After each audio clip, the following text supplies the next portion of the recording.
So hello everyone, कैसे आप सब लोग। आई होप आप सब लोग बढ़िया होंगे, आपका पढ़ाई बहुत अच्छे तरीके से चल रहा होगा और अभी आपने अपना कोर्स बहुत हद तक कंप्लीट कर दिया होगा। अगर नहीं भी किया है तो कोई बात नहीं, मैं आ गया हूँ आपका इंग्लिश का ध्यान रखने।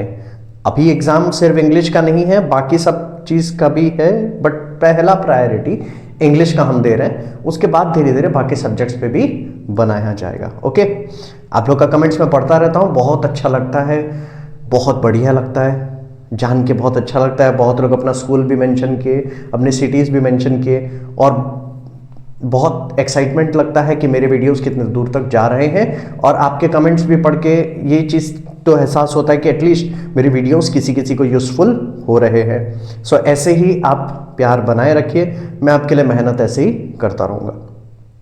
सो आज मैं आपके लिए लेके आया हूँ एक मैराथन सीरीज। यहाँ पे हम एक्ट 4 का पूरा 3 ठो, एक नहीं दो नहीं बल्कि 3 आरटीसी हम करेंगे और 3 आरटीसी का क्वेश्चन और आंसर साथ में डिस्कस करेंगे। आपका वो चैप्टर भी और पोर्शन भी कंप्लीट हो जाएगा। नॉट चैप्टर, वो पोर्शन, वो सीन कंप्लीट हो जाएगा। एक्ट 4 का सीन 1, सीन 2 और सीन 3। ऐसे ही हम एक्ट 3 का भी करेंगे, एक्ट 5 का भी करेंगे। जितना नज़दीक एग्जाम आते रहेगा उतना ही हम आरटीसी इसको कवर करते रहेंगे। जो लोग अभी इस चैनल में नए जुड़े हैं और अभी अभी आए हैं या पहली बार मेरा वीडियो देख रहे हैं और आप अगर इस बार बोर्ड एग्जामिनेशन दे रहे हैं तो आप इस चैनल को सब्सक्राइब कर लीजिए, ताकि आपके लिए यूज़फुल होगा वीडियोस देखने में और समझने में। अभी भी अगर आपने वीडियोस बाकी सारे चेक नहीं किए हैं तो प्लेलिस्ट पे जाइए, प्लेलिस्ट पे देखिएगा, मैंने जूलियस सीजर के ऊपर डेडिकेटेड वीडियोस बनाए हैं। एक्ट 3, 4, 5 के ऊपर हमने ऑलरेडी बहुत सारे क्वेश्चन कर रखे हैं। मैं आपके लिए 16 मार्क का क्वेश्चन का सेट लाया था, बहुत सारी चीज़ को हमने डिस्कस किया है। सो उसको मिस मत कीजिए, जाके एक बार प्लेलिस्ट में चेक कर लीजिए, आपको वहाँ पे सारा मिल जाएगा। मैंने आपके लिए 2 पोएम्स के 1 शॉट वीडियोस भी बनाए हैं, वो भी प्लेलिस्ट में है, देख लीजिए। वही 2 चैप्टर्स आपके एग्जामिनेशन में आने वाले हैं। सो आज हम अपना सीरीज को कंटिन्यू करते हैं, अपना क्वेश्चन आंसर्स आगे बढ़ते हैं। आज हम 16 मार्कर्स के 3 सेट करेंगे और उसके बाद में हम अगला चीज पे बढ़ेंगे आगे। ठीक है, सो आज का टारगेट आपको पता चले क्या करना है, तो चलिए आज का टारगेट करते हैं स्टार्ट। तो फटाफट अपना नोटबुक और पेन अभी निकाल लीजिए, मेरे साथ ही आप इसको करते रहना। करते करते आपको समझ में भी आ जाएगा और कुछ कुछ प्रैक्टिस भी हो जाएगा। तो अभी हम क्या करेंगे, मैंने आपके लिए डायरेक्ट आरटीसी लेके आया हूं। उस आरटीसी का मैंने 16 मार्कर आपके आईसीएसई फॉर्मेट का मैंने क्वेश्चन बनाया। एक क्वेश्चन को पढ़ने के बाद थोड़ा सा टाइम दिया जाएगा। रूल है, आपको बुक नहीं देखना है, आपको किसी का हेल्प नहीं लेना है, आपको कुछ नहीं करना है। ये टेस्ट एक रिवीजन के जैसा है आपके लिए कि ये देखना कि मुझे कितना आ रहा है या मुझे कितना नहीं आ रहा है, मुझे किस एरिया में काम करना है, किस एरिया में मुझे ज़्यादा एफर्ट डालना है। वो आपके लिए ये रिवीजन है, काइंड ऑफ लाइक आपके लिए ये है। आप अगर देख के लिख दोगे तो कोई फायदा नहीं देगा। सो आप नोटबुक इसको पकड़िए और जब भी मैं एक क्वेश्चन पढ़ने के बाद मैं कुछ टाइम दूंगा, आप उसको आंसर को याद कीजिए, लिखिए उसको जितना भी आ रहा है, शॉर्ट में लिखिए, लॉन्ग में लिखिए, जितना भी आ रहा है। ठीक है, और उसको लिखने के बाद में मैं जब डिस्कस करूंगा आप चेक कर लीजिएगा ये राइट है कि रॉन्ग है, एक एक क्वेश्चन को। ठीक है, एक क्वेश्चन आप लिखो, मतलब मैं पढ़ूंगा, आप उसको थोड़ा लिख देना, थोड़ा टाइम के बाद मैं उसको आगे बढ़ दूंगा। क्लियर है? ठीक है, समझ में आया? All okay. तो देखते हैं यहाँ पे सबसे पहला क्वेश्चन किस चीज का है, कौन सा आरटीसी का है, एक बार देख लेते हैं। लिखा है, this is a slight unmeritable man meet to be set on errands, it is fit the 3-4 world divided, he should stand one of the 3 to share it. अब ये वाला आप लोग बहुत बार पढ़े होंगे और आपको ये वाला समझ में भी आ गया होगा कि ये किसने कहा है, किसको कहा है, किस सिचुएशन में कहा है और कहां कहा है। तो फटाफट एक बार देख लेते हैं इसका क्वेश्चन क्या है और इसका आंसर क्या है। पहला क्वेश्चन पढ़ते हैं, आपको मिलेगा टाइम।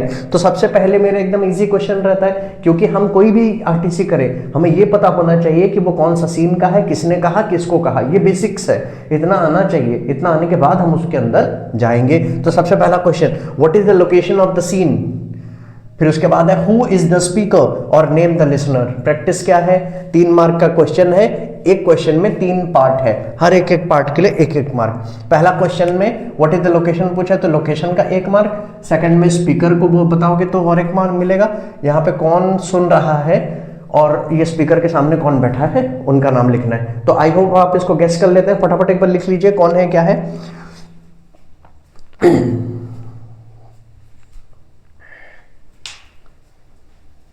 इजी है, ठीक है, इजी, आपको समझ में आ गया होगा। और नहीं भी आएगा तो कोई बात नहीं, आप सीख लोगे। तो यहां भी ये जो लोकेशन है, ये लोकेशन कहां पे है? ये लोकेशन रोम का हो रहा है। तो एक बार देख लेते हैं, रोम का हो रहा है और ये कहां पे हो रहा है? ये यहां पे एंटनी का घर पे हो रहा है। ठीक है, तो यहां पे इसका लोकेशन क्या है? रोम, अ रूम इन, या अ रूम इन एंटनीज हाउस, या एंटनीज हाउस इन रोम, जैसे भी आप इसको लिख सकते हो। ठीक है, मैं इसको जैसे भी लिख सकता हूं कि नहीं, एंटनीज हाउस इन रोम या रोम, अ रूम इन एंटनीज हाउस, चलेगा। सारे वैरायटी है। अगर आपने लिखा है और आपका आंसर राइट है तो टिक मार दीजिए, ताकि आपको पता चलेगा कि आप सही दिशा में हैं, आपको ये चीज पकड़ में आ गया, आपको खेल का स्टार्टिंग चीजें पकड़ में आ गया कि ये कौन कह रहा होगा, किसको कह रहा है। तो पहला क्वेश्चन का पहला पार्ट कर लिए। सेकंड पार्ट क्या है? Who is the speaker. अब यहाँ पे देखो, यहाँ पे आप थोड़ा सा भी अगर पढ़े होगे तो आपको पता होगा कि ये जो सीन होता है, एक जो इंपॉर्टेंट कैरेक्टर होता है किसी को चिल्लाता रहता है किसी के सामने। अब वो किसी और को चिल्ला रहा होता है किसी और के सामने, पर वो बोल कौन रहा है? ये बोल रहा है मार्क एंटनी। सो अगर भी आपका ये सेकंड वाला आंसर भी राइट है, मतलब 2 मार्क आपको मिल चुका। कॉन्ग्रेचुलेशन। आगे इसको बढ़ते रहते हैं और देखते हैं इसका तीसरा आंसर क्या है। नेम द लिसनर, कि यहां पे मार्क एंटनी किसको बात कर रहा है, और बात कर रहा है तो किस, मतलब कौन सुन रहा है वहां पे, है ना, उसके सामने में कौन है। तो हमें यहां से बहुत अच्छी तरीके से पता है कि ये कौन लिसनर है, ज्यादा टाइम नहीं गवाएंगे, वो है ऑक्टेवियस सीजर।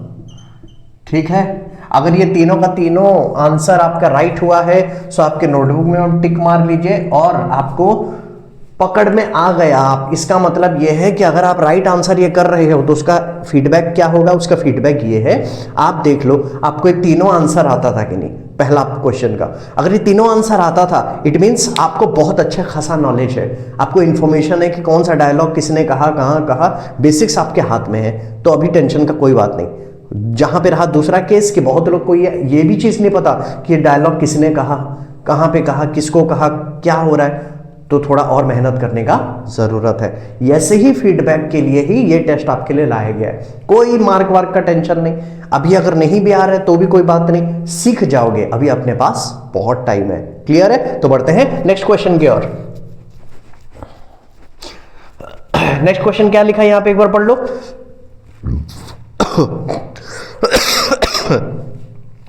एक्सक्यूज मी, मेरा थोड़ा सा तबीयत खराब था कल, इसीलिए मैं कल का दिन स्किप हो गया, मैं वीडियो नहीं ला पाया, बट नथिंग टू वरी, अभी रेगुलर होगा। ओके, थोड़ा सीजन चेंज होता है ना तो हो जाता है। ओके, आप अपना हेल्थ का ध्यान रखना, क्योंकि एग्जाम आपके लिए, हमारा तबीयत अभी खराब हो जाएगा, हम एक दिन रेस्ट भी ले सकते हैं, और एग्जाम के दिन में आपको तो एब्सेंट बिल्कुल भी नहीं कर रहा है। सो प्लीज डबल मेहनत कीजिए, डबल ध्यान रखिए, बाहर का खाइए पिए मत, चिल रहिए, रिलैक्स रहिए, हेल्थ का ध्यान रखिए और चुपचाप कीजिए। सेकंड क्वेश्चन क्या है? सेकंड क्वेश्चन एक बार पढ़ लेते हैं। Who is referred to as slight unmeritable man. यहां पे कहा गया ना स्लाइट अनमैरिटेबल मैन, तो ये स्लाइट अनमैरिटेबल मैन किसको कहा गया है?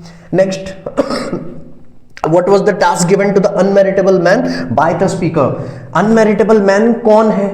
सेकंड क्वेश्चन क्या बोल रहा है? इस अनमेरिटेबल मैन को क्या टास्क दिया गया है? देखो टास्क का बात कर रहा है, किसने टास्क दिया है? By the speaker. अगर देखो इसमें ना कैसे लूप होता है पता है, अगर आपको स्पीकर कौन है वही मिस्टेक कर दिए हो ना, तो आप ये सारे क्वेश्चन ना डोमिनो के जैसा गिरते जाओगे। क्योंकि आप अगर स्पीकर ही सोच लिया कोई और है तो आप बोलोगे ये स्पीकर उसने कहां किसी को टास्क दिया। ठीक है, और उसका दूसरा क्या है, अगर ये क्वेश्चन अगर आपको मान लो नहीं भी आ रहा है तो ये क्वेश्चन जब आप पढ़ लोगे ना तो आपको थोड़ा सा हिंट इसमें मिल जाएगा कि कौन किसको टास्क दिया था। क्योंकि आपने इतना वीडियोस देखा है, इतना पढ़ा है, आपको पता तो होगा ही कि कौन क्या कर रहा है, कौन सा सीन में कैसा चल रहा है, आपको थोड़ा थोड़ी आइडिया होगा, आई होप। तो आप कैच कर लोगे, राइट? ज्यादा हार्ड नहीं है। तो ये 2 क्वेश्चन आप एक बार कर लो फटाफट कि कौन है स्लाइटली अनमैरिटेबल मैन और उसको टास्क क्या दिया गया। एक और एक चीज, 3 मार्क है, इसका मतलब ये वाला पहला क्वेश्चन को 1 मार्क है, ये वाला क्वेश्चन को 2 मार्क है। क्लियर है? तो इसमें कम से कम 2 पॉइंट लिखना है, उसमें कम से कम 1 पॉइंट लिखना है। फटाफट करो।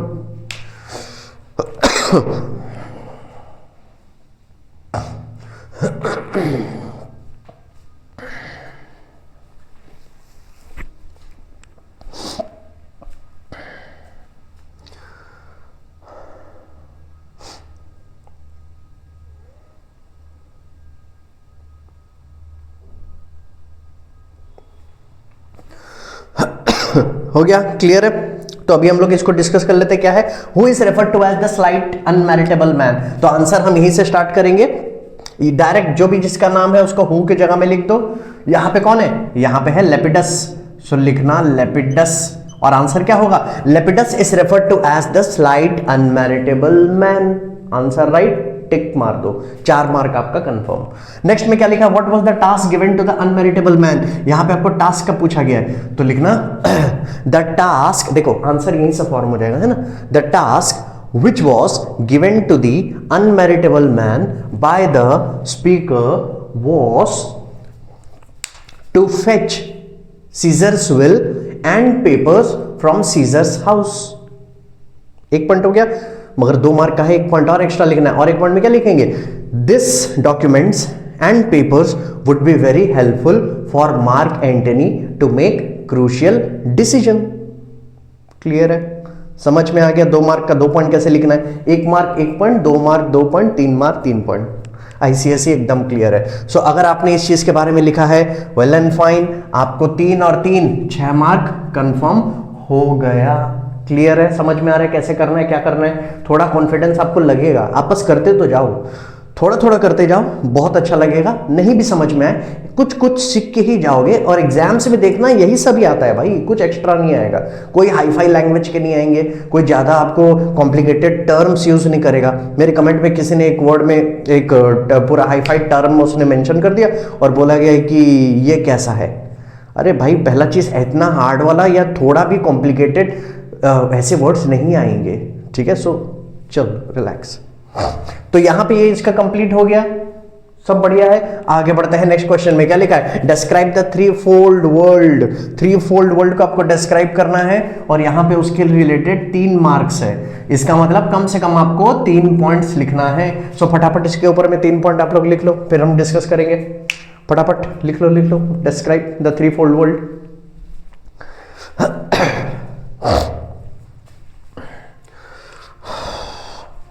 देखो टाइम इसलिए अभी ऐसा किया जा रहा है ना, क्योंकि आपको लगेगा कि आप अभी यहीं पे ऑन द स्पॉट सॉल्व कर रहे हो, राइट। आपको भी लगेगा कि हाँ यार मैं भी लिख लेता हूँ और फटाफट अभी आंसर मुझे यहीं पे पता चल जाएगा। ऐसे ही यूज करना है, देख के स्क्रीनशॉट लेके वीडियो बना लोगे मजा नहीं आएगा। सो लिख लो फटाफट, describe the three fold world.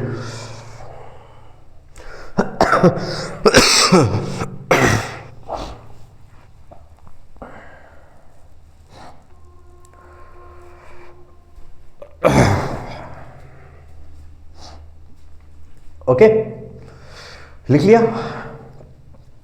तो देखो थ्री फोल्ड वर्ल्ड का हम लोग को क्या बोलना है, थ्री फोल्ड वर्ल्ड के बारे में हमें 3 पॉइंट लिखना है कम से कम। तो हम लोग यहां पे लिखेंगे point number 1, the entire Roman world was divided into 3 parts. पहला चीज, the 3 parts were, second point लिखना, the 3 parts of the Roman world were ruled by 3 different person. Third point, the eastern province was kept under the charge of Mark Antony, while the western province was kept under the charge of Octavius Caesar, while the Africa or the African part was given under the command of Lepidus। Clear है, समझ में? 3 इलाका को पूरा divide किया गया था। पूरा रोमन किंगडम का जो इलाका था वो 3 पार्ट्स में डिवाइडेड है। पहला ईस्टर्न पार्ट, मैं यहां पे खड़ा हूं ना आपका, तो आप जब भी ऐसे खड़े रहोगे, जैसे मैं मैप ऑफ इंडिया बनता हूं समझाते समय, आप ऐसे खड़े रहोगे, तो आपका हमेशा जब आप सीधा देखोगे आपका लेफ्ट पार्ट होगा ईस्ट। सो ईस्ट पार्ट में कौन है, ईस्ट पार्ट में है मार्क एंटनी। मार्क एंटनी को इंचार्ज दिया गया कि तू ईस्टर्न प्रोविंस संभाल। क्लियर है?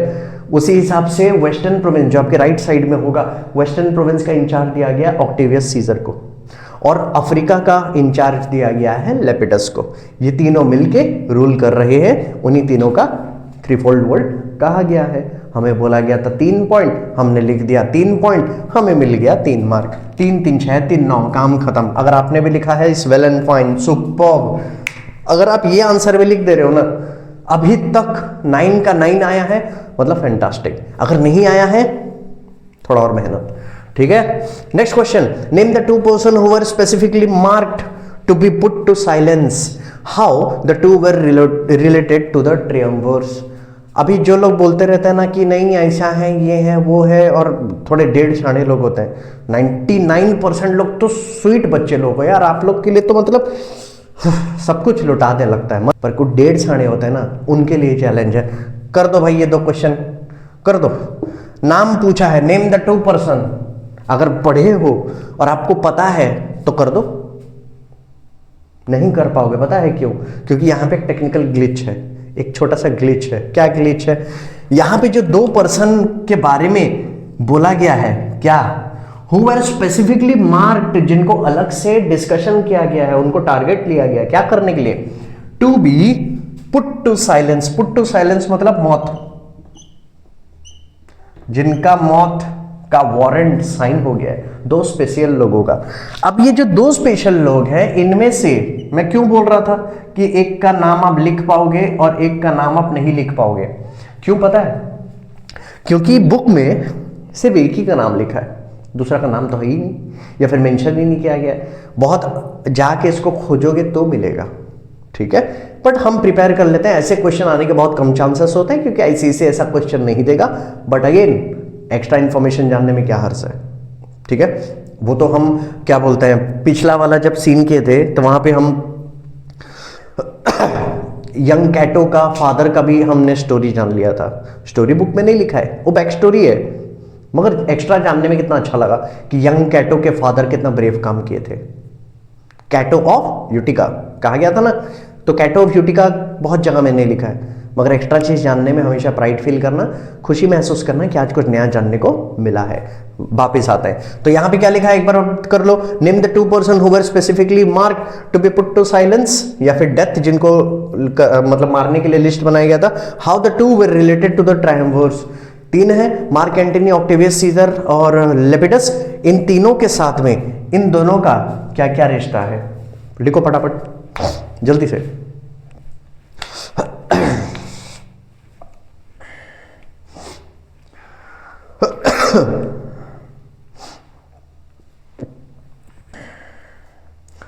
जल्दी जल्दी लिख दो फटाफट, फिर नेक्स्ट आरटीसी पे बढ़ेंगे।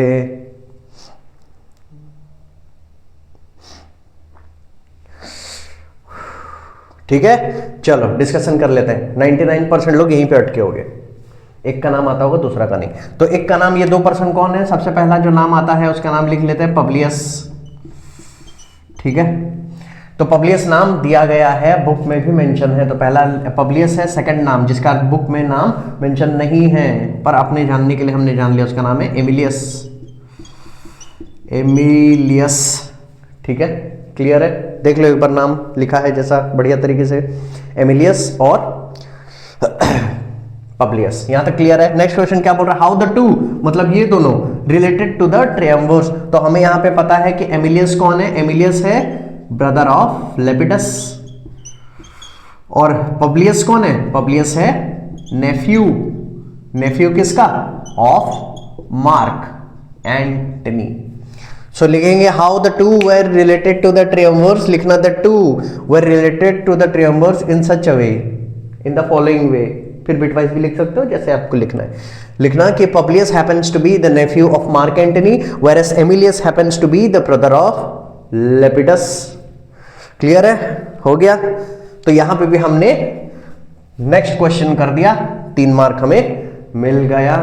ओके, इसमें देखो और एक चीज भी जानना, how the 2 were related to the triumvirs लिखा है, इसमें ज्यादातर 2 मार्क कैरी करता है, तो इसमें एक सेंटेंस और भी लिख देना कि it also shows that the 2 were ready to kill their closest of the relatives, it shows that how dedicated they were to their objective, to their mission. ठीक है, जब आप अपने ही खानदान का या अपने ही सगे संबंधी का खून बहाने में आप पीछे नहीं हट रहे हो, तो ये आपका दिखा रहा है कि आप कितने डेडिकेटेड हो अपने काम को लेकर, कितने एम्बिशियस हो in a positive way, of course. ठीक है, क्लियर है, सब सही है, आगे बढ़ते हैं। Describe the view point of the speaker regarding the unmeritable man. मैंने 2 बार लिख दिया क्या? यस, ये ला हटाओ। Describe the view point of the speaker regarding the unmeritable man. Unmeritable man कौन? लेपिडस। लेपिडस के बारे में हमने क्या जाना था? एक आरटीसी हमने जो किया था एक्ट 4 का, याद करो। उसमें एंटनी कितना कुछ कहता है लेपिडस के बारे में, इतना बड़ा पैराग्राफ में उसको पूरा चिल्लाया था, याद है? अगर आपने किया है तो आपको पता है, और अगर आपको पता है तो ये चीज आपके लिए एकदम ईजी है। 4 पॉइंट का व्यू पॉइंट लिखना है, तो ये वाला आपके लिए है होमवर्क। कैसे होमवर्क है? क्योंकि आपने इसको ऑलरेडी कर रखा है। आपका कॉन्फिडेंस बूस्ट करने के लिए मैंने एक क्वेश्चन लाया था। सो ये 4 पॉइंट आपको यहाँ पे इसका व्यू पॉइंट बना के लिखना है। हमने इसको ऑलरेडी डिस्कस कर रखा है पिछले क्वेश्चंस में भी, पिछले आरटीसी में भी, एक्सक्यूज मी, पिछले आरटीसी में भी। सो जब हम कर रखे अपने को पता है। सो ये वाला खत्म होता है हमारा पहला आरटीसी। और पहला आरटीसी में आपने कितना मार्क पाया आप कमेंट में लिखना जरूर। ये गलत करते हो आप लोग ना, टेस्ट करते नहीं हो आप लोग, उसको टेस्ट के जैसा ट्राई नहीं करते हो आप लोग, बस देखते हो। पहले ट्राई करना। अरे 1 मार्क भी आए ना, वो 1 मार्क तुम्हारा है, मेहनत का है, ठीक है? और वो 1 मार्क मेहनत का ज्यादा कीमती होता है देन पूरा का पूरा 16 मार्क चीट मारा हुआ। सो मेहनत कर रहे हो यार, शर्माना मत, मार्क मेंशन करना, तो आपको भी पता चलेगा कि आपको इंप्रूवमेंट कितना करना है, क्या करना है। सो ये वाला में कितना मार्क आया पहला आरटीसी में, आप इसको लिख देना। और इसी मैराथन सीरीज को कैरी ऑन करते हुए हम बढ़ते हैं हमारे नेक्स्ट आरटीसी की ओर, और अब देखते हैं कि नेक्स्ट आरटीसी में कौन से क्वेश्चन आने वाले और कौन वाले कैसे आप कर सकते हैं क्या। सो ये आपके लिए है अब सेकंड आरटीसी। सेकंड आरटीसी को पढ़ लेते हैं। अभी मैं आपको सबसे पहले समझाऊंगा, इससे पहले वाला इतना समझाने लायक कुछ था नहीं, बहुत इजी था, इसलिए मैं डायरेक्ट क्वेश्चन पे उतर आया। मगर ये बहुत क्रूशियल है, थोड़ा सा इसमें हिडन मीनिंग भी है। तो पहले मैं आपको समझाऊंगा, उसके बाद हम प्रैक्टिस करेंगे, ठीक है? तो पहले समझ लेते हैं और अच्छी तरीके, और थोड़ा सा माइंड मत करना, मेरा लाइन शायद थोड़ा टेढ़ा चला जाता है, ठीक है? वो मेरा हमेशा का आदत है, थोड़ा चला ही जाता है, ठीक है? बट एनीवेज पहले हम इसको समझेंगे, अच्छे तरीके से समझेंगे। मैं आपको गारंटी दे रहा हूँ ये बहुत बढ़िया तरीके से समझ में आएगा।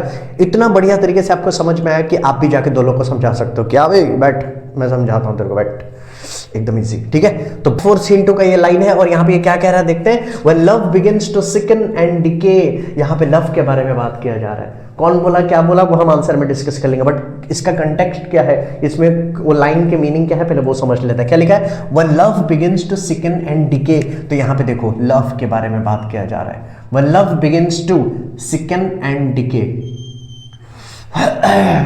जब प्यार कमजोर पड़ने लगता है, मैं यहाँ पे ऐसा मार्क कर दे रहा हूँ, ये नीचे मेरा एक्सप्लेनेशन का एरिया है।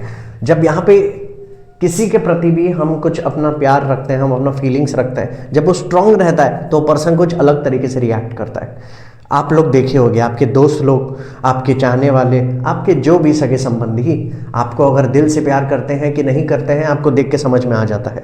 कौन ढोंग कर रहा है, कौन नाटक कर रहा है, ये भी समझ में आ जाता है। वैसे ही वो बोल रहा है कि मान लो एक ऐसा इंसान जो पहले पहले आपसे तो बहुत सारा प्यार करने का वादा किया, आपके साथ बहुत अच्छी तरीके से रहा, मगर बाद में धीरे धीरे समय के साथ आगे जाते जाते उनका प्यार कमज़ोर होता जाता है। तो उसी चीज को बोला गया है, प्यार कमजोर होने को कहा गया है, when love begins to sicken and decay।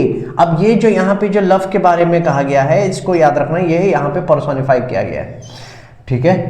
Personification किया गया है। सिकन एंड डिके का मतलब क्या कि अनहेल्दी हो जाना, सिक हो जाना, वीक हो जाना, ठीक है? तो यहाँ पे बोल रहा है लव बिगिंस टू वीकन, जब प्यार कमजोर होने लगता है तो क्या होता है? It useth an enforce ceremony. It useth मतलब वो यूज करने लगता है। अब भाई तुम किसी को चाहते हो पर वो चीज अभी आपका प्यार कमजोर होता जा रहा है, तो उसके बदले में क्या आता है? जब प्यार हट जाता है तो आता क्या है? ढोंग, फरेब, नौटंकी। नौटंकी तो एक आर्ट हो गया, उसको तो नहीं कह सकते, ये वर्ड सही नहीं है, कह सकते हैं फालतू का फॉर्मेलिटीज। तो वैसे ही यहां पे आ रहा है, क्या लिखा है देखो, एनफोर्स्ड सेरेमनी। तो यहां पे एनफोर्स्ड सेरेमनी, यहां पे एनफोर्स्ड सेरेमनी का मतलब 2 चीज डिक्टेट करता है, फोर्स्ड पोलाइटनेस और फेक रेस्पेक्ट। रेस्पेक्ट करते तो हैं बट फेक, अंदर ही अंदर नफरत करते रहते हैं, गाली देते रहते हैं, आपको घृणा करते रहते हैं। वैसे लोगों का बात हो रहा है जो कि बाहर से देखो चेहरे में तो दिख जाता है ना, चेहरा तो छुपा नहीं सकते, आंख तो आपको पूरा बता देगा कि आप नौटंकी कर रहे हो, फिर से नौटंकी माय वर्ड, कि आप यहाँ पे मतलब ड्रामा कर रहे हो, फेक कर रहे हो या कैसे कर रहे हो, आपको तो पता चल जाएगा ना भाई, आप कितना ही मतलब छुपा सकते हो चीज़ों को। तो वैसे यहाँ पे कह रहा है कि जब प्यार कमज़ोर होने लगता है तो उसके बदले में क्या आता है, क्या यूज होने लगता है, एनफोर्स सेरेमनी। एनफोर्स सेरेमनी का मतलब पोलाइटनेस जो कि फोर्स्ड होता है, जबरदस्ती का पोलाइटनेस। रेस्पेक्ट जो कि फेक होता है क्योंकि वो दिल से निकला नहीं होता है। और क्या बोल रहा है, there are no tricks in plain and simple faith, मतलब वहां पे प्लेन एंड सिंपल फेथ मतलब ऑनेस्टी का बात कर रहा है कि ऑनेस्टी दिखाने के लिए हमें ज्यादा क्या बोलता है, ज्यादा फॉर्मेलिटीज नहीं करना पड़ता है, राइट। ऑनेस्टी एक ऐसा चीज है जो कि एकदम कैसा रहता है, प्लेन होता है और सिंपल रहता है। जो रियल लव भी है it's very simple, it's not fake, ज्यादा डेकोरेटिव उसको करना नहीं पड़ता है, जेन्युइन रहता है वो, ठीक है। कैसे, आप सब इसको एक्सपीरियंस किए होंगे, जैसे आपकी मॉम आपको प्यार करती है, जैसे आपके डैड आपके प्यार करता है, जैसे आपका भाई बहन आपसे प्यार करता है। इन सब में से सबसे ज्यादा हमें कितना सिंपल लगता है ना, जब पेरेंट्स आपको इतना चाहते हैं, समझते हैं, है ना। उनमें कोई फोर्स्ड चीज नहीं नजर आता है, जबरदस्ती का नहीं है, जो भी है दिल से है। मम्मी अगर प्यार से अगर आपको एक निवाला भी खिलाएगी ना तो वो दिल से खिलाएगी, कोई स्वार्थ से नहीं खिलाएगी। वही चीज यहाँ पे कहा जा रहा है कि जो ऑनेस्टी होता है, जो ऑनेस्ट प्यार होता है, जो दिल से निकला गया फीलिंग होता है, बहुत प्लेन और सिंपल होता है, बनावटी नहीं होता। और क्या बोल रहा है, बट हॉलो मैन, ये लाइन याद कर लेना, अभी वैलेंटाइन वीक चल रहा है, काम आएगा बहुत लोग को सुनाने में भी, ठीक है। क्या बोल रहा है देखो, बट हॉलो मैन, तो यहाँ पे हॉलो मैन के बारे में बात किया जा रहा है। हॉलो मैन कौन, हॉलो मैन मतलब वो खोखले इंसान, वो खोखले लोग। यहाँ मैन मतलब सिर्फ लड़के का बात नहीं हो रहा है, पुरुष का बात नहीं हो रहा है, सबका। जो लोग खोखले होते हैं, खोखले होते हैं मतलब जिनके अंदर ना प्रिंसिपल होते हैं, जिनके अंदर ना रत्ती भर का कोई रेस्पेक्ट होता है, जिनके अंदर ना सही को सही, गलत को गलत कहने का कैपेसिटी होता है, जो कि बहुत सारे नेगेटिव ट्रेट रखते हैं, उनका बात किया जा रहा है। जिनका रीढ़ का हड्डी नहीं होता है, मेटाफोरिकली स्पीकिंग, उनको हॉलोमैन कहा गया है। अब हॉलोमैन को क्या बोला जा रहा है देखो, अच्छा हॉलोमैन का एक कैरेक्टरिस्टिक बहुत अच्छा होता है, क्या होता है पता है, उन लोग आउटवर्ड मतलब बाहर से अपने आप को एकदम करेजियस दिखाएंगे, ठीक है, कि मतलब चीर फाड़ कर देंगे, एकदम करेजियस, बहादुर, मगर अंदर से जो उनका रियलिटी होता है वो कैसे होता है, वो एकदम डरपोक होते हैं, वो बहुत स्केर्ड होते हैं, ठीक है, वो बिल्कुल डरते रहते हैं, उनके अंदर करेज नहीं होता है, तो उनके अंदर में दे लैक करेज, उनमें नहीं होता, ठीक है। क्लियर है, समझ में आ रहा है। बाहुबली मूवी देखियो ना, तो बाहुबली मूवी में वो एक आता है ना, कुमार वर्मा, सुकुमार वर्मा नहीं बोलता है, हालांकि वो कैरेक्टर को कॉमेडी टोन में दिखाया गया, बट वो कैरेक्टर को दिखाया गया कैसा कि वो बोलता है कि मैं करूंगा, सब करूंगा, और जब मुसीबत का समय आता है, जिसका इंट्रोडक्शन सीन होता है आई थिंक वो हीरोइन का, तो वो देखना कैसे वो बिल्डिंग के ऊपर में जाके बैठे रहता है, तो जब टाइम आता है पीछे हट जाता है। मगर जो रियल इंसान होगा वो डट के खड़ा रहेगा, अपने आप को, जो अंदर भी वैसा है बाहर भी वैसा होगा। ऐसे लोग अगर आपके लाइफ में हैं, अप्रिशिएट करना, उन्हें कभी खोने मत देना, उनके साथ लड़ना झगड़ना, बट ये मानना कि इंसान रियल है। मगर जो बाहर से चमक रहा है और अंदर से होलो मैन, सबके लाइफ में होते हैं, जितना जल्दी डिलीट मार सकते हो मार दो, आगे बढ़ते हैं। तो क्या लिखा है होलो मैन के लिए बताओ, वन होलो मैन, जो आउटवर्ड से करेजियस होता है, अंदर से उनका करेज खत्म होता है। Like horses hot at hand, देखो यहाँ क्या लिखा है, हॉर्सेस हॉट एट हैंड, तो इन्हीं होलो मैन को कंपेयर किया गया है किससे, हॉर्सेस से।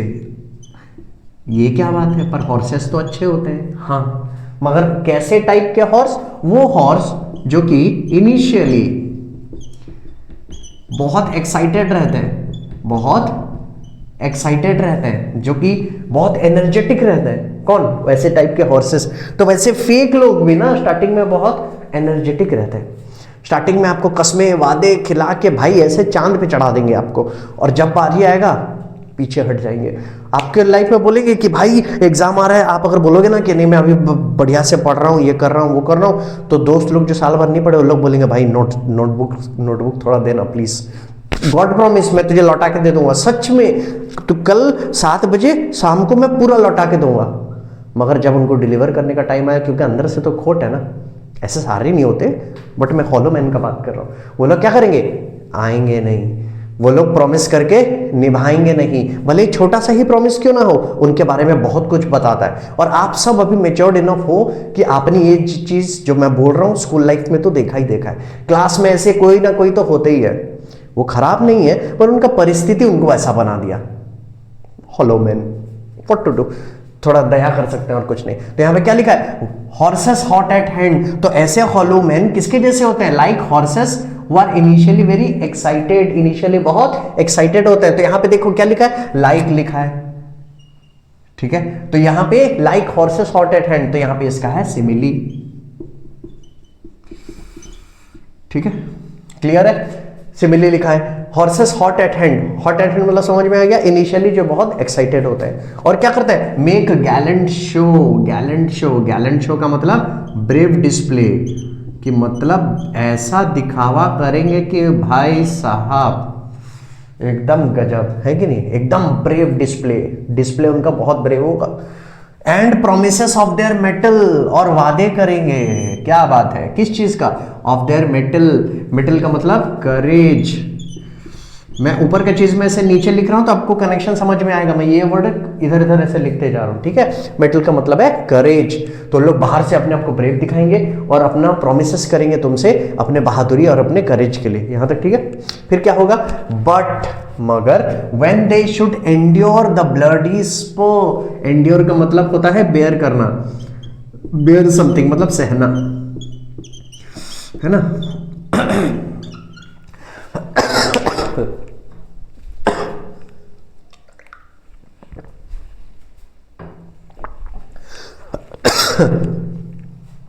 Okay, excuse me. तो यहां पे क्या चीज का बोल रहे थे, हाँ, तो यहां पे एंड्योर करने का मतलब होता है हमें बेयर समथिंग, मतलब कुछ चीज को टॉलरेट करना, सहना। तो जब उनका बारी आता है, but when they should endure the bloody spur, देखो ब्लडी स्पो, ये ब्लडी स्पर का कितना अच्छा से बोला गया, देखो ध्यान से समझना, कहीं तो मैंने देखा था ऐसे टाइप का, ज्यादातर आप लोग देखे होंगे कार्टून में, मैंने तो टॉम एंड जेरी में देखा था, है ना।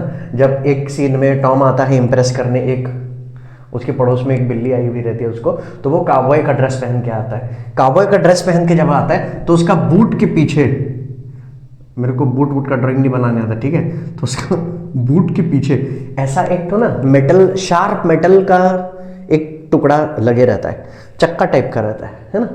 इससे क्या होता है, इसको कहते हैं स्पोर। तो वो जूता के पीछे क्यों लगा होता है, क्योंकि जब आप ऐसे मान लो ये हॉर्स है ना, हॉर्स और ये पैर है, तो ये पैर के ठीक नीचे लगा हुआ, तो जैसे हॉर्स के ऊपर ऐसे बैठते हैं इस तरफ से, तो ये वाला जो हील उनका नीचे रहता है पेट के समय, तो लोग ऐसे से इसको टच करते रहते हैं, ऐसे से पैर से मारते रहते हैं। तो इसीलिए जब आप देखोगे ना कि हॉर्स राइडर जब जाते हैं इधर से, तो वो लोग ऐसे ऐसे करते हैं, पैर को ऐसे ऐसे मूव करते हैं, क्योंकि वो दोनों पैर ऐसा स्पर लगा होता है ना, तो हील में, तो लोग ऐसे ऐसे उसको स्प्रिक करते हैं। तो हॉर्स के साइड वाले इलाका में ना ऐसे वो मेटल जो धारदार होता है वो चुभता रहता है ऐसे ऐसे, कभी कभी हॉर्स के वहां से ब्लड भी आ जाता है कभी कभी, है ना। तो उसी चीज को बोला गया है ब्लडी स्पर। अब ब्लडी स्पर, आपको स्पर का मतलब समझ में आ गया क्या है, a sharp piece of metal which is used by the rider in order to make the horse ride faster, ठीक है। तो वो चीज को स्पर कहा गया। अब वो ब्लडी क्यों कहा गया है, क्योंकि वहां से खून निकलता है। तो ब्लडी स्पर का मतलब क्या है, ब्लडी स्पर का मतलब होता है टेस्ट, टेस्ट का मतलब होता है प्रैक्टिकल। जब प्रैक्टिकल में हमें स्पीड जाना है तो तभी हम स्पर करेंगे ना, जब प्रैक्टिकल में हमें हॉर्स का यूज है तब, उसी चीज को बोला गया bloody spur. So bloody spur का मतलब क्या गया, जब practical use at the time of test, वो चीज का बात किया जा रहा है। जब ऐसा वक्त आता है, ब्लडी स्पर का टाइम आता है, दे फॉल देयर क्रेस्ट, मतलब ये जो एग्जांपल है ना, सबसे बेहतरीन एग्जांपल मुझे लगा है अभी तक जो यूज हुआ है ना। ऐसे तो बहुत सारे हैं, बट आज का पूरा सेशन का ये सबसे इंटरेस्टिंग पार्ट है। एक चीज आप बस कमेंट करके बताना मेरे को, या आप सबके लिए, क्या आप ये चीज जानते थे कि नहीं। जब मैं अभी एक्सप्लेन करूंगा उसके बाद आप ये बताना कि हाँ सर ये तो मेरे को पता था, यही मेरे को स्कूल में बताया गया था, यही मेरे को स्कूल में नहीं बताया गया था। एक बार मेरे को बताना जरूर, ये चीज आपके लिए है, ठीक है, प्रॉमिस इसको करना। मैं कमेंट पढ़ूंगा, सारा कमेंट पढ़ता हूं मैं, तो ये वाला मैं देखूंगा कौन कौन कमेंट कर रहा है, ठीक है। और मैं देखूंगा कि किन किन को पता था और किन किन को नहीं, बस झूठ मत बोलना, ठीक है। चलो क्यों, अच्छा क्यों झूठ नहीं बोलना, क्योंकि मैं इतना जानता हूं आप लोग हॉलो मैन नहीं हो, यू आर रियल। भले ही आपको नहीं आता हो, कुछ भी हो, आप कुछ भी हो जाओ, मगर आप फेक इंसान नहीं हो, इतना मुझे पता है। आपके कमेंट पढ़ के मैं ये चीज जान गया हूं, ठीक है, क्लियर है। तो देखते हैं क्या लिखा है। दे फॉल देयर क्रेस्ट, मतलब जब ब्लडी स्पर का टाइम आता है, जब टेस्ट का टाइम आता है, तो वैसे हॉर्स जो कि हॉट एट हैंड होते हैं, जो इनिशियली बहुत एक्साइटेड होते हैं, तो लोग क्या करते हैं, उन लोग they fall their crest. Fall their crest का मतलब क्या है, फॉल देयर क्रेस्ट का मतलब मैं यहीं पे नीचे लिख देता हूं, टू लूज करेज। अब सर फॉल देयर क्रेस्ट का मतलब लूज करेज कैसे होता है, ये चीज मैं आपको बताने वाला हूं, जो मैंने आपको कहा था। देखो ध्यान से समझना। चलो मैं बता देता हूं इसको, फिर लिखेंगे कितना, है ना। ओके, सबने तो देखा होगा मुर्गा। अब मुर्गा के ऊपर में उसका बढ़िया से हेयर स्टाइल एक रहता है ना, उसके स्पाइक लगे रहते हैं, याद है। इन्हीं चीज को कहा गया है क्रेस्ट, पहला चीज। तो अब क्या होता है, अब एक मतलब एनिमल का बिहेवियर देखना। तो जब वो मुर्गा जो रहता है वो बहुत एग्रेसिव होता है या बहुत गुस्सा होता है, तो वो अपना सिर को ऐसे खड़ा कर लेता है, बहुत एग्रेसिवली देखता है। और एग्रेसिवली जब देखता है तो उसका जो क्रेस्ट होता है वो बहुत ऊपर रहता है। तो क्रेस्ट अप का मतलब क्या है, करेज, एंगर, अग्रेशन। दूसरा इसका ऑपोजिट चीज क्या है, जब वही मुर्गा जब बैटल में मान लो किसी लड़ाई हार गया, या फिर बहुत डरा हुआ है, या बीमार है, या वीक महसूस कर रहा है, तो अपना क्रेस्ट तो यहां रहता है, वो अपना सिर को ऐसे झुका देगा। तो जब सिर को ऐसे झुका देगा तो उसका क्रेस्ट ऐसे डाउन हो जाता है। So crest down, crest down, fall their crest. Crest को फॉल करने का मतलब करेज हार जाना, इसलिए लिखा है लूज करेज, समझ में है। तो ये जो फॉल देयर क्रेस्ट है, ये वाला पार्ट आपका मेटाफर के तौर पे बताया जा रहा है ना। तो देखो यहां तक ठीक है, मेटाफर सिमिली है सबका कॉम्बिनेशन के तौर पे बताया गया, ठीक है। अगर सिमिली के तौर पे भी एक्सप्लेन करो बोला जाएगा तो कर देना, आपको टेंशन लेने का दरकार नहीं है। समझ में आया, समझ में आया, कमेंट में लिख देना क्या सर आपको ये पता था कि नहीं, सच सच बताना बच्चों, है ना। And like deceitful Jades, deceitful का मतलब चीट, चीट या फिर डिसऑनेस्ट, चीट या फिर डिसऑनेस्ट। जेड्स, डिसऑनेस्ट जेड्स मतलब कौन, यहां नीचे लिख देते हैं, मतलब ऐसे हॉर्सेस जो कि बहुत वॉर्न आउट हो जाते हैं। वॉर्न आउट का मतलब जो बहुत टायर्ड हो जाते हैं, जो बहुत थक जाते हैं, जो एग्जीक्यूट और डिलीवर नहीं कर पाते, उनको जेट्स कहा गया है। और वो जेट्स कैसे हैं, डिसीटफुल है। डिसीटफुल में यहाँ पे लाइक लगा है, तो ये है हम लोग का सिमिली। सर इतना तो आपने बताया ही था, तो ये वाला भी सिमिली है, ठीक है। जेट्स समझ में आ गया क्यों है, हॉर्सेस जो वॉर्न आउट हो जाते हैं, बहुत टायर्ड हो जाते हैं, एग्जीक्यूट नहीं कर पाते, तो उन्हीं के जैसा क्या करते हैं। तो मान लो ऐसा हॉर्स है जो कि बहुत टायर्ड है, एकदम थकेला हॉर्स, उसको आप रेस में लेके जाओगे तो रेस में वो क्वालिफाई कर पाएगा, जीत पाएगा। वैसे ही उसको ट्रायल में ले जाओगे, टेस्टिंग कराओगे, तो उसका टेस्ट में वो कैसा होगा, फेल हो जाएगा। तो यहां पे लिखा है sink in the trial. Sink in the trial का मतलब फेल द टेस्ट। तो जिस तरीके से डिसीटफुल जेट्स लोग रहते हैं, उसी तरीके से फेल हो जाते हैं, उसी तरीके से वो हॉलो मैन भी होते हैं। तो यहाँ पे आपको समझ में आया कि कितना बेहतरीन तरीके से आपको हॉलो मैन को बताया गया था। किसके तरफ हॉलो मैन को बताया गया था, एंग्री, एंग्री तो नहीं, वो हॉर्सेस लोग जो कि हॉट एट हैंड होते हैं। क्लियर है, क्लियर है। तो वो जो मैं आपको रूस्टर का एग्जांपल दिया, वो रूस्टर का एग्जांपल समझ में, मतलब रूस्टर लोग वैसे बिहेव करते हैं, उसी की तरह जानवर लोग भी बिहेव करते हैं कि उन लोग अपना हेड को डाउन कर देते हैं, वो अपना क्रेस्ट को फॉल कर देते हैं, मतलब सिर को नीचे झुका देते हैं। समझ में आ गया, क्लियर है, बढ़िया से समझ में आ गया। आगे बढ़े अब क्वेश्चन आंसर क्या, और चलो करते हैं आप क्वेश्चन आंसर, देखते हैं कितने लोग को कितना क्वेश्चन आता है या नहीं आता है। रियलिटी चेक का टाइम आ गया, सो लेट्स डू इट।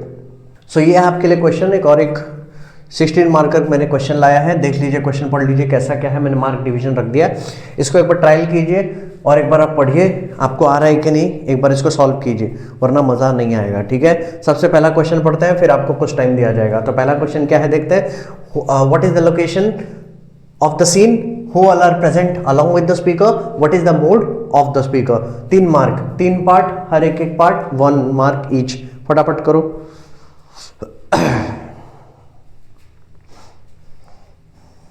एकदम इजी।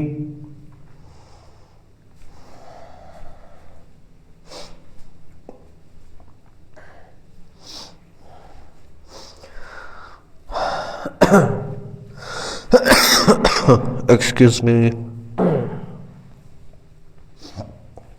चलो ठीक है, फटाफट कर लेते हैं। तो what is the location of the scene, कहां पे हुआ था ये सीन? ये सीन हुआ था सार्डिस का कैंप में। तो यहां पे मैं नीचे लिख देता हूं कैंप सार्डिस। सो क्या लिखेंगे? The scene is set in a camp at Sardis. Clear है? आगे बढ़ते हैं। Next, who all are present along with the speaker. Speaker के साथ और कौन कौन लोग स्पीकर के साथ और कौन कौन लोग वहां पे मौजूद थे? तो स्पीकर के साथ वहां पे कौन कौन लोग मौजूद थे उनका नाम लिख देते हैं। सबसे पहले Lucius, Messala, Titinius and young soldiers. All those people were present along with the speaker. ये आपको मिल गया 2 mark. Next, what is the mood of the speaker. Speaker का मूड क्या है? मैंने क्या कहा, जब भी ऐसा क्वेश्चन आएगा सेंटेंस फॉर्म में भी लिख सकते हो और डायरेक्ट वर्ड में भी लिखोगे तो भी मार्क आपको मिलेगा। तो यहां पे डायरेक्ट लिखेंगे तो भी मार्क मिलने वाला अपने को, ठीक है? ज्यादा टेंशन नहीं लेना। तो एक क्या है, एक यहां पे है वो डिस्टर्ब्ड और एक डिसअपॉइंटेड। डिस्टर्ब्ड और डिसअपॉइंटेड। और भी कोई सिमिलर सिनोनिम अगर आपको मिल जा रहा है और आपको वहां पे आप अगर उसको लिख सकते हो तो भी आप उसको लिख देना, मार्क मिल जाएगा।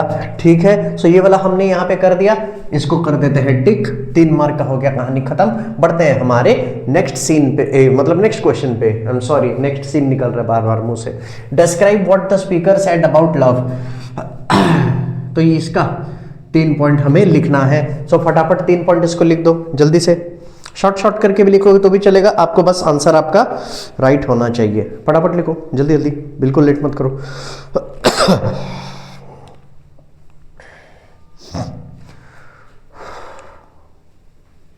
ओके, तो यहां पे क्वेश्चन क्या लिखा है एक बार देख लेते हैं। Describe what the speaker said about love. तो इसके रिलेटेड 3 पॉइंट लिखेंगे। सबसे पहला point, the speaker said the following thing about love. सबसे पहला, when true love deteriorates, fade away और dies, forced politeness and fake respect takes it place. Second point लिखना कि true love never fail at the time of test. और तीसरा point लिखना, true love is very simple and plane, या plane and simple. Clear है? उसमें ज्यादा decoration करने का दरकार नहीं है। देखो ये चीज ना अपने खुद को आपको एक्सप्रेस करके लिखना पड़ता है। तो जो भी आपको एक्सप्रेस वहां पे आप कर पा रहे हो उसी के रिलेटेड में लिखना, जो कि प्ले के आसपास आपका आंसर होगा, क्योंकि ऐसे टाइप के एनालिटिकल क्वेश्चन आते हैं। ठीक है, 3 मार्क इसका हो गया कंप्लीट। आपको इसमें से जितना भी आपने राइट लिखा होगा लिखा होगा, आप सबका अलग अलग आंसर हो सकता है, बट प्ले के कॉन्टेक्स्ट में ही जो वो कह रहा है उसी के छोटे से विंडो के अंदर में ही अपने को लिखना है, ज्यादा इलेबोरेट नहीं करना है। तो इसीलिए मैंने ज्यादा इलेबोरेट इसमें किया नहीं, क्योंकि यहाँ पे मेरा परिभाषा नहीं मांग रहा है कि what is my view point. वहां पे स्पीकर ने क्या कहा था ये बोल रहा है। ठीक है, next, hollow men like horses hot at hand, identify the figure of speech. तो ये वाला एकदम सिंपल है, ये वाला है simile. What kind of people are hollow men, मैंने यहाँ पे कहा था। नेक्स्ट में क्या लिखा, what is the meaning of horses hot at hand, इसका भी मैंने मीनिंग कहा था। तो 3 क्वेश्चन 3 पार्ट, एक पार्ट एक मार्क। तो पहला पार्ट है सिमिली, हमें यहाँ पे मार्क मिल गया। What kind of people are hollow man, तो यहाँ पे लिखना फेक पीपल। तो फेक पीपल की जगह में भी लिखना है कि those people who show themselves to be very courageous from outside but from within they are a coward. Clear है? आगे बढ़ते हैं, 1 मार्क इधर भी मिल गया। What is the meaning of the word, जो भी फ्रेज लिखा है यहाँ पे, horses hot at hand. Horses hot at hand मतलब it refers to those horses who are very excited, restless in the initial stages, in the initial days. ठीक है, या एट द बिगिनिंग, जैसे भी लिख सकते हो। क्लियर है? 3 मार्क यहाँ पे मिल गया। Next, describe how the hollow man are compared to horses. 3 mark मतलब कम से कम 3 पॉइंट्स या 3 सेंटेंसेस, नॉट 3 लाइन। अलग है, किसी ने कमेंट में एक बार लिखा था कि सर 3 मार्क के लिए क्या 3 लाइन लिखे? 3 लाइन नहीं, 3 सेंटेंसेस। मतलब एक्सप्रेस करो 3 आइडियाज, 1 2 3। कभी कभी एक आइडिया को एक्सप्रेस करने के लिए हम 2 लाइन भी ले सकते हैं, 1 लाइन भी ले सकते हैं, दैट्स डिफरेंट, बट आपको 3 प्रॉपर सेंटेंसेस को इस्तेमाल करना है, ठीक है, क्लियर है। तो यहां पे हम क्या लिखेंगे एक बार देख लेते हैं। इसका आंसर कैसे लिखेंगे? इसका आंसर कुछ इस तरीके से लिखेंगे। इसका पहला सेंटेंस है कि the speaker compared hollow man और fake person to horses who are restless and excited at the beginning. In the same way, those fake person are also restless and excited at the beginning. They also give promises which are fake in nature. But when the time comes to execute that promise or to deliver their promise, they fail miserably. Just like that horse who fail miserably at the time of test or when they are spur. Clear है? समझ में आ गया? This is how the speaker compares fake person और hollow man to horses. Full stop. Mark मिल गया, कहानी खत्म, आगे बढ़ो. तो 3 मार्क यहां पे भी हो गया. समझ में आ रहा है? आपको अच्छा लग रहा है? अगर अच्छा लग रहा है, समझ में आ रहा है, कुछ सीखने को मिल रहा है, लाइक कर देना, कमेंट कर देना, चैनल को सब्सक्राइब कर देना अभी तक अगर सब्सक्राइब नहीं किए हो तो, और प्लेलिस्ट में जाके देख लेना. मैंने इससे भी पहले बहुत सारे वीडियोस अभी हाल फिलहाल में मैं बना के रखा हूं. सब वीडियोस में 16 मार्क का कम से कम 1 सेट तो है, किसी किसी में 2-2 सेट भी है. तो वो ऐसा 5-6 वीडियोस बन चुका है, तो उतना कर लो, मोर देन इनफ. अभी भी आ रहा है, अभी भी वीडियो हम एक कर चुके हैं, ये दूसरा, इसके बाद एक और करेंगे. आने वाले टाइम में भी रैपिड रिवीजन सारा होगा. इतना मैं आपको बोल रहा हूँ, इतना बेहतरीन तरीके से रिवीजन करेंगे कि आप आरटीसी देख लोगे, सिर्फ पहला लाइन देख लोगे और जान लोगे कि अरे ये वाला हमने प्रैक्टिस किया था, सर ने कराया था. और तब आके कमेंट में लिखना सर सही कह रहे थे. ठीक है, चलो next question. Describe the emotional shift of the speaker. उसी के साथ में और एक क्वेश्चन भी आपको मीनिंग लिखना है चार्ट बोर्ड का. 1 2 3 4 टोटल क्वेश्चन का मार्क डिवीजन है 4, बट यहां पे सिर्फ डिस्क्राइब करने के लिए आपको 2 मार्क है, मतलब 2 आइडियाज आपको एक्सप्रेस करने हैं. और यहां पे 4 मीनिंग के 2 मार्क, हर एक मार्क मतलब हर एक मीनिंग आधा आधा मार्क. क्लियर है? तो यहां पे इसका आंसर कैसे लिखेंगे? एकदम सिंपल तरीके से मैं इसको बता रहा हूं. ये अब इसका 2 मार्क का है और ये हम समझ में आ गया. आंसर कैसे लिखेंगे? लिखेंगे the speaker who was once a calm and composed Roman used to put faith और used to trust on his friend या used to trust his friends. पहला पॉइंट. दूसरा पॉइंट लिखेंगे but with due course of time that person is changed. That person has changed completely and turned out to be a person who is disappointed, disheartened and who is now doubting his friend. Clear है? देखो variety बताया जा रहा है, जैसा आपको ठीक लगे वैसा लिख लेना. सब आंसर लिखोगे सारे वैरायटी में, ठीक है. इसके अलावा भी कुछ आप एक्सप्रेस कर सकते हो, वो भी ठीक है. स्लो बताया जा रहा है, आराम से बताया जा रहा है ताकि आप उसको लिख सको. आप लिख रहे होगे उसीलिए. सो आई होप ये चीज़ आपको हेल्प हो रहा होगा. और अगर भी मेरे बोलने में या कभी कभी कुछ लिखने में मेरे से माइनर एरर हो जाता है, अगर भी हो जाता है तो इतना दिल पे नहीं लेना.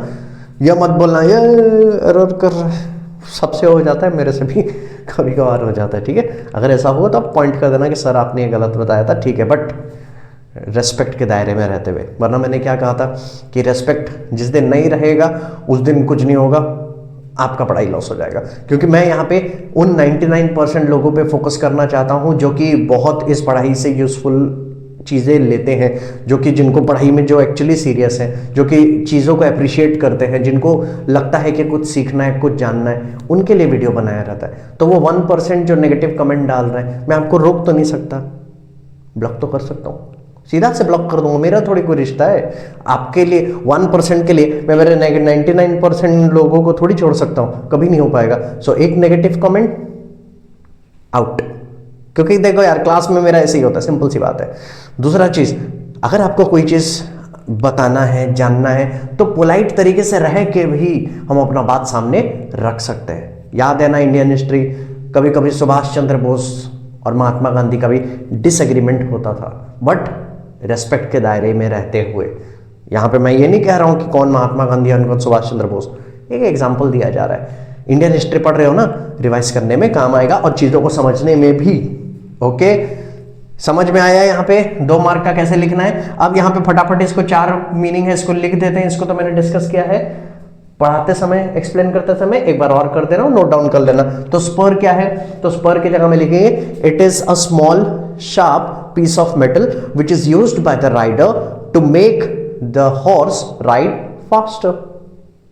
1 मार्क मिला, स्पर खत्म। नेक्स्ट जेड्स, जेड्स में क्या लिखेंगे, it refers to those horses which are worn out or tired। 2 mark मिल गया। नेक्स्ट मेटल, मेटल का मतलब करेज। नेक्स्ट एंड्योर, एंड्योर का मैंने कहा था ना, एंड्योर का मतलब टू बेयर समथिंग या टू टॉलरेट, दोनों में से कुछ भी लिख सकते हैं। टू बेयर समथिंग का भी ज्यादा अच्छा लगता है ना। तो देखो 4 मार्क खत्म, पूरा का पूरा 16 खत्म। आपको कैसा लगा? अभी तक ठीक चल रहा है? अभी तक समझ में आ रहा है? थोड़ा कॉन्फिडेंट अंदर आ रहा है कि हाँ यार थोड़ा तो लिख ही सकते हैं। अगर साल भर भी नहीं पढ़े हैं तो कोई बात नहीं, अभी थोड़ा सा मेहनत करके कुछ तो जान सकते हैं ना। 16 मार्कर का 2 सेट हमने कंप्लीट कर दिया है, अब करेंगे तीसरा सेट और आज का वीडियो होगा एंड। ओके सो अब आते हैं हमारे लास्ट पार्ट पे। सो लास्ट पार्ट जो कि हमारा तीसरा आरटीसी है आज का, कंप्लीट कर लेते हैं, समझ लेते हैं क्या लिखा है कैसे लिखा है, और उसके बाद में एंड में मैं आपके लिए कुछ क्वेश्चन लाऊंगा। 3-4 अलग अलग टॉपिक के मिक्स शॉर्ट क्वेश्चन होंगे।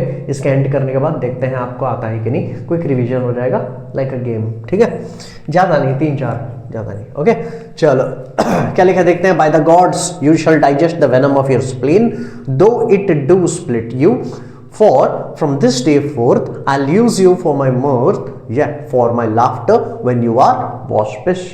अब यहाँ पे देखते हैं बाय द गॉड मतलब यहाँ पे स्पीकर कह रहा है बाय द गॉड मतलब आई स्वेयर ऑन गॉड, भगवान का कसम खा रहा है, बोलता है कि भगवान का प्रॉमिस ले रहा है, कसम खा रहा है, बोल रहा है you shall digest the venom. You मतलब कौन, जिसको वो रेफर कर रहा है, कौन है वो, हम यहाँ डायलॉग में देख लेंगे, है ना। So you shall digest, digest करने का मतलब है एब्जॉर्ब करना। क्या ऑब्जॉर्व करना है, the venom of your spleen, venom of your spleen, थोड़ा सा मैं नीचे लिख दे रहा हूं, इसका मतलब पॉइजन ऑफ योर एंगर, तुम्हारे एंगर का जो जहर है। मतलब यहां पे कंपैरिजन किया गया है, गुस्सा या एंगर को जहर के तौर पे बोला गया है कि जितना वो जहर आपके दिमाग में रहेगा उतना तुम्हें खुद को पहले हार्म करेगा। ठीक है, सो डाइजेस्ट करो, सीखो डाइजेस्ट करना, अब्सॉर्ब करना सीखो। क्या, वो जहर, किस चीज का जहर, तुम्हारे गुस्से का जहर।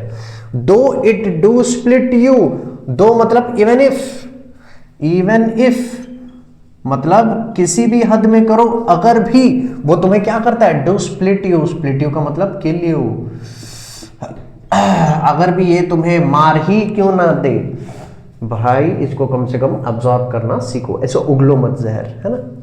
फॉर फ्रॉम दिस डे मतलब आज का दिन से, फ्रॉम दिस डे फोर्थ मतलब बिगिनिंग फ्रॉम टुडे, क्या होगा, आई विल यूज यू, मैं तुझे यूज करूंगा। क्या बात है, कैसे यूज करेगा, फॉर माई मर्थ, मर्थ को सर्कल कर देते हैं, मर्थ का मतलब लिख देते हैं अम्यूजमेंट, मर्थ मतलब amusement. Yes, for my laughter when you are waspish, तो मैं मेरे अम्यूजमेंट, मेरे एंटरटेनमेंट के लिए मैं तुझे इस्तेमाल करूंगा। कैसे, फॉर माई लाफ्टर, हंसूंगा मैं, व्हेन कब हंसूंगा, जब यू आर वॉशपिश, यू आर वॉशपिश, वॉशपिश का मतलब अंडरलाइन करके लिख देते हैं एंग्री, तो मतलब जब तुम गुस्से में होगे मैं हंसूंगा, मैं सीरियस उतना नहीं लूंगा। होता है ना कभी कभी हमारे को टेडी बियर दोस्त होते हैं ना, क्यों क्यों गोलू मोलू से, चाहे कोई भी जेंडर के हो ना, जैसे भी, अगर आप फीमेल है तो फीमेल फ्रेंड्स भी हो सकते हैं, या आपके ग्रुप में कोई बॉय भी हो सकता है, कोई गर्ल भी हो सकता है, आपके ग्रुप में जैसे भी है, 1-2 गोलू मोलू से होते हैं ना, जिनको देख के ना मतलब हंसी नहीं बस स्माइल आता है, और उन लोग जब डांटते हैं ना तो भी प्यारा लगता है, क्यूट लगता है ना। वैसे ही टाइप के लोगों को वो ये बोल रहा है कि अब से तू गुस्सा करेगा तो मैं हंसूंगा, सिंपल। ठीक है, क्लियर है। तो हम भी तो अपने फ्रेंड लोग जितना भी हमें डांटे, हम सीरियस लेते हैं, मतलब डिसरेस्पेक्ट नहीं करेंगे, बट स्माइल आ जाता है उनका गुस्सा देख के, राइट। वैसे ही यहाँ पे बोल रहा है कि अब से मैं तेरे पे गुस्सा नहीं करूंगा, तू गुस्सा करेगा तो मैं हंसूंगा, तेरा बात को सीरियसली नहीं लूंगा। एक चीज यहाँ पे इस लाइन के पहले एक वर्ड यूज किया गया है, सिमिलर सिनोनिम है इसका। यहाँ पे जैसे लिखा है वॉशपिश, वो है कोलेरिक, कोलैरिक, कोलैरिक का मतलब भी सेम है, टू बी एंग्री या टू बी इजिली इरिटेटेड या टू बी इजिली इरिटेबल या to have a quality of irritability, irritation जल्दी हो जाना, है ना। समझ में आ गया, क्लियर आ गया। तो वॉस्पिश और कोलैरिक का मतलब होता है जल्दी इरिटेट हो जाना, जल्दी एंगर हो जाना। अब देखते हैं इसके रिलेटेड क्वेश्चन क्या है। व्हाट इज द लोकेशन, हम लोग इसको जानते हैं, इसका लोकेशन क्या है, कैसा है, ट्राई करना है। एक बार स्क्रीनशॉट ले लो, पॉज कर लो, जान लो, सीख लो कैसे आंसर लिखना है, कैसे इसको क्या करके करना है। एक बार ठीक है, क्लियर है। प्रैक्टिस करते रहोगे तो हो जाएगा यार, कोई इतना खतरनाक चीज नहीं है, ठीक है। आप लोग का एज के हिसाब से ना आप लोग बहुत पढ़ रहे हो, नहीं पढ़े हो, कम मार्क आया, ज्यादा मार्क आया, कोई नहीं, आपके जान से ज्यादा कीमती ये सब चीज नहीं है भाई। तो ज्यादा भी ना स्ट्रेस मत लेना कि यार 92 आया, 95 नहीं आया, मुझे 99 लेना है, मुझे ये करना है, इतना सब स्ट्रेस में मत लो। चिल रहो, टीनेजर हो, एंजॉय करो, रिलैक्स करो। अभी मूवी का देखो, सीधा सा एक बात बताऊं, एकदम सीधा सा बात, अभी एग्जाम का टाइम है। एग्जाम का टाइम में टीचर्स लोग सारे यूट्यूब में पढ़ाएंगे और सब एकदम बोलेंगे कि यही पैशन है, यही टाइम है, कर गुजरना है। मतलब आपको चने के झाड़ में जितना चढ़ाना है चढ़ा सकते हैं, बट रिलैक्स, चिल, ठीक है। आपके इतना ओवर एंथुजियास्ट हो जाने से, ओवर एक्साइटेड हो जाने से, जो साल भर नहीं किए वो एक रात में कर दोगे, ऐसा नहीं होता है, क्योंकि रेस नहीं है ना यार। आप अगर एक्सपीरियंस ही तो कुछ बोल रहा हूँ ना, ऐसे थोड़ी बोलूंगा, बच्चे लोगों को भी कहता हूँ, पढ़ाई एंजॉय का प्रोसेस है, एंजॉय करने का प्रोसेस है। हाँ, अभी आपने साल भर नहीं पढ़ा तो अभी आपके ऊपर स्ट्रेस हो रहा होगा, बट वो स्ट्रेस में आप पढ़ रहे हो,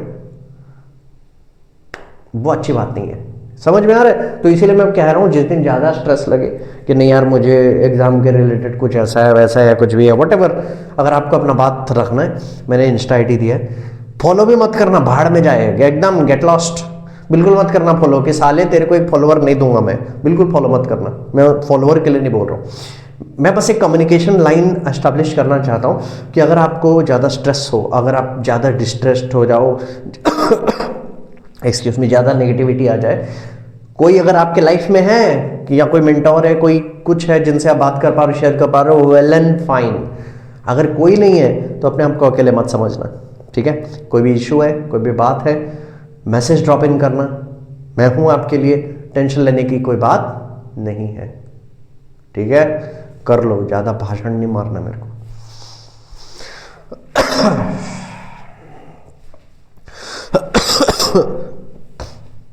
ओके चलो अब कर लेते हैं इसको। व्हाट इज द लोकेशन, तो लोकेशन यहाँ पे कहाँ है, अभी आपको समझ में आ गया होगा। लोकेशन है क्या, सार्डिस, सार्डिस का कैंप में, क्लियर है। तो और पहला क्वेश्चन में हम क्या लिखेंगे, what is the location, Sardis का कैंप, और स्पेसिफिकली भी इसको लिखना है, सार्डिस का कौन सा कैंप है, ब्रूटस का टेंट। सो ब्रूटस का tent, so this scene is set inside Brutus tent at Sardis, एक मार्क खत्म। Next question, name the speaker, हमें पता है स्पीकर कौन है, the speaker is Brutus. Who is referred to as you in the who is referred to as you mentioned in the above line. Okay, मैंने थोड़ा सा इसमें एरर कर दिया क्वेश्चन का, बट ठीक है, वो मेरा इशू है, आपका नहीं।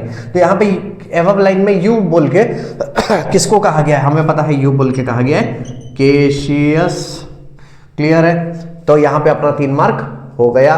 Next, give meaning to be choleric, to be choleric का मतलब टू बी एंग्री। मैंने क्या लिख दिया, टू बी, थोड़ा गैप दे दिया, बहुत बढ़िया, 1 मार्क और मिल गया। How the listener is being choleric, तो यहां पे लिसनर, लिसनर कौन है, हमें पता है लिसनर है केशियस। केशियस कैसे कोलैरिक हो रहा है, कैसे वो गुस्सा कर रहा है, उसको लिखना है। लिसनर कौन है, केशियस हमें पता है, हमने मेंशन कर दिया। तो यहां पे लिखेंगे Cassius bracket the speaker is being choleric in the following manner, पहला पॉइंट में लिखना, he is being very aggressive in his speech, he is getting angry and he is being irrational. 2 point हो गया, 2 मार्क मिल गया, कहानी खत्म। Clear है, समझ में आ गया कैसे क्वेश्चन को डील करना है, कितने कितने पॉइंट्स लिखना है। इतना आरटीसी हम प्रैक्टिस कर चुके हैं, अभी तक आपको आइडिया हो गया होगा कि हमें कैसे डील करना है, कितने पॉइंट्स में कैसे लिखना है। आगे बढ़ते हैं। What is the meaning to digest the venom of your spleen. मैंने कहा था ना, देखो यहीं पे लिखा है, डाइजेस्ट का मतलब अब्सॉर्ब, अब्सॉर्ब, वेनम का मतलब पॉइजन, ऑफ योर स्प्लीन बोले तो ऑफ योर एंगर। तो यहां पे हम क्या लिखेंगे, एक्सक्यूज माई हैंड राइटिंग, थोड़ा सा लिखते लिखते वाहियात हो जाता है, बट ठीक है। To digest the venom of your spleen का मतलब to absorb the poison of your anger. Mark मिल गया, आगे बढ़ते हैं। यहाँ पे क्वेश्चन जो लिखा, what was the speaker's intention, तो यहाँ पे लिखेंगे the speaker intended to make Cassius calm down and make him behave rationally. Second point, Brutus wanted Cassius to not behave in such a manner as it would hamper their friendship। 2 mark मिल गया, कहानी खत्म, आगे बढ़ते हैं। तो यहाँ पे हमें देखो 3 मार्क मिल गया। डिस्कस हो रहा है, आंसर समझ में आ रहा है। Identify the literary devices. Literary devices यहाँ पे मेटाफर, मैंने कहा था ना मेटाफर वेनम और पॉइजन का हो रहा है। सो वेनम एंड पॉइजन का यहाँ पे, सॉरी वेनम और एंगर का यहाँ पे मेटाफर यूज हुआ है। एक्सप्लेन द कंपैरिजन, तो यहाँ पे कंपैरिजन एक्सप्लेन करने के लिए आपको 2 मार्क मिला है। इसको आराम से आप इजीली एक्सप्लेन कर देना, ये है आपके लिए होमवर्क, ठीक है। गिव मीनिंग ऑफ मर्थ, तो ये वाला क्वेश्चन आपको समझ में आ गया। नंबर 4 क्या है, लिटरेरी डिवाइस मेटाफर, और आपको उसको एक्सप्लेन करना, एक्सप्लेन द कंपैरिजन। अगर चलो मैं बता ही देता हूँ, छोड़ो होमवर्क भाड़ में जाए, मैं आपको बता देता हूँ आपको। तो यहाँ पे इसको इस तरीके से इसका आंसर लिखना कि here anger is referred to as venom or anger is compared to venom and spleen is mentioned as a source of venom or source of anger, full stop. If that uncontrolled anger is not kept in check, then it will hamper or destroy the person, yeah, it will be very harmful, yeah, it will be very destructive, या फिर it will be very destructive if it is not kept under control. जो भी variety बताया, जो अच्छा लगे उसको adopt कर लो, कहानी खत्म। क्लियर है, समझ में आ रहा है, एकदम बढ़िया तरीके से हो रहा है। Next, what it shows about the nature of speaker. Analytical question मैंने बोला था ना, अब ये वाला क्वेश्चन आपके लिए होमवर्क है, ठीक है। देखो कुछ मैं आपके लिए होमवर्क इसलिए रख देता हूं ना, ये वाला मैंने क्या लिख दिया, ये वाला है 1 मार्क, ये वाला, अच्छा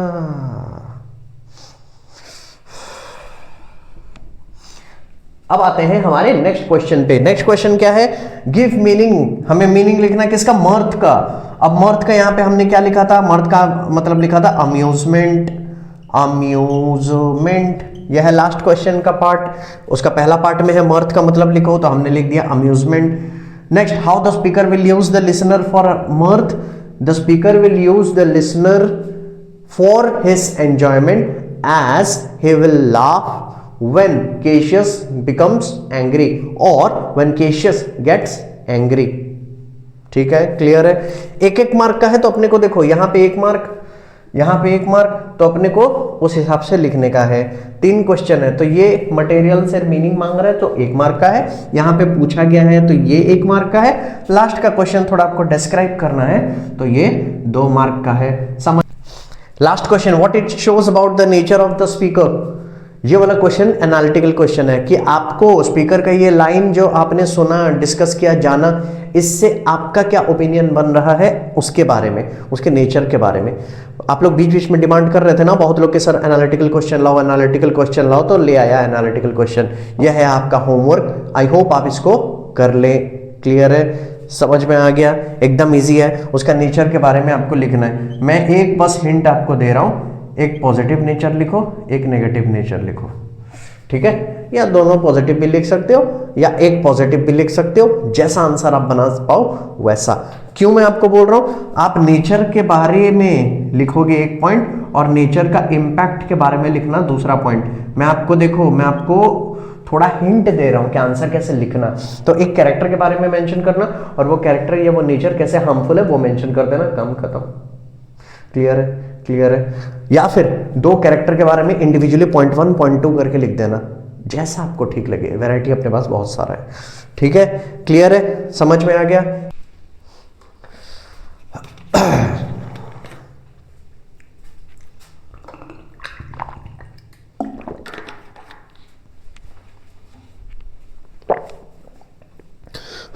सो आज हमने 3 आरटीसी कंप्लीट किया। आई होप आपको अच्छा लगा होगा, आपका कुछ सीखने को मिला होगा। इसको नोट डाउन कर लेना, प्रैक्टिस कर लेना, एग्जाम में काम आएगा। दूसरा चीज़, एग्ज़ाम जितना नज़दीक आते जा रहा है, मैं आपके लिए इंग्लिश लैंग्वेज के और लिटरेचर के और वीडियोस आते रहेंगे। मैं कोशिश करूंगा कि हर एक दिन में एक वीडियो आए। अभी एग्ज़ाम आ रहा है तो 2 वीडियो बनाने का भी ट्राई करूंगा। सो आपके लिए कुछ रैपिड फायर क्वेश्चन मैं लेके आया हूँ। इकोनॉमिक एप्लीकेशन के लिए 2 क्वेश्चन। इकोनॉमिक एप्लीकेशन के लिए आप लोग का एक सवाल है, जो भी इकोनॉमिक एप्लीकेशन के बच्चे हैं, आप अगर देख रहे हैं, जान रहे हैं, तो मुझे 2 चीज़ का आप आंसर कीजिए।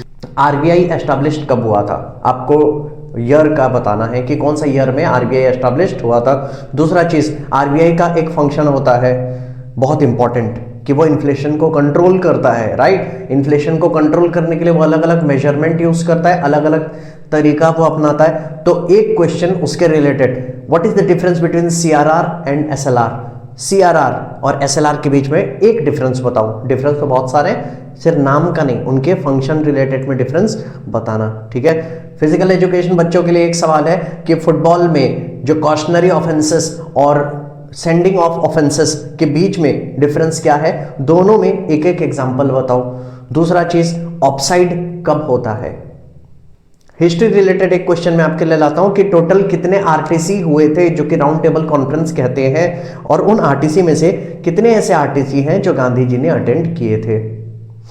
इंडियन ज्योग्राफी रिलेटेड एक क्वेश्चन, आपका क्लाइमेट ऑफ इंडिया रिलेटेड एक सवाल, ऐसा कौन सा स्टेट है इंडिया का जहां पे सबसे ज्यादा बारिश होता है, उसके लोकेशन की वजह से।